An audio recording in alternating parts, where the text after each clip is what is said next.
मोर गोटे कथा हूँ prevention is better than cure. आप रोग हवा पूर्व प्रतिषेधक व्यवस्था ग्रहण करने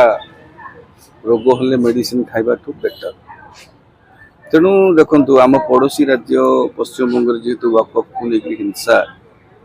टी उग्र रूप धरी हुए तार प्रभाव अन्य केतक राज्य तार प्रतिवाद देखा मिलूँ हुए तो तार प्रभाव ओडिशा देखा जापे से आशंका पुलिस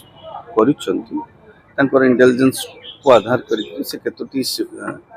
मस्जिद को 8टी जिलार पाखापाखि 40 मस्जिद को संवेदनशील अति संवेदनशील भाव चिन्हट कर संपृक्त जिलार एसपी बा भुवनेश्वर जी डीसीपी अच्छा सीपी अच्छा समस्त को पत्र लिखिं आवश्यक प्रतिषेधक व्यवस्था सुरक्षा व्यवस्था ग्रहण करने कारण या नहीं वर्तमान देश तमाम विभिन्न अंचल असंतोष हिंसा उद्रेक होची।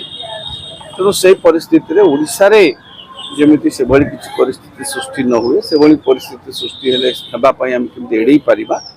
ताकू नेकी पुलिस पक्ष एटा किसी असुविधा ना एटा भल कथा। कारण जिनस होची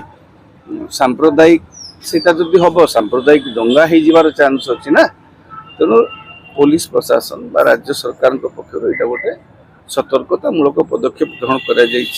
8टी जिलार राज्यर प्रमुख जोटा मुस्लिम बहुल गोटे है आपंकर धरी नियंतु सुंदरगढ़ केन्द्रापड़ा जाजपुर जगतसिंहपुर संबलपुर खोर्धा एभली किसी केतोटी जिलार पाखापाखि 40टी मस्जिद को सेमाने संवेदनशील और अति संवेदनशील चिन्हट कर आवश्यक सुरक्षा व्यवस्था ग्रहण करने जिला पुलिस कर्तृपक्ष को निर्देश देते।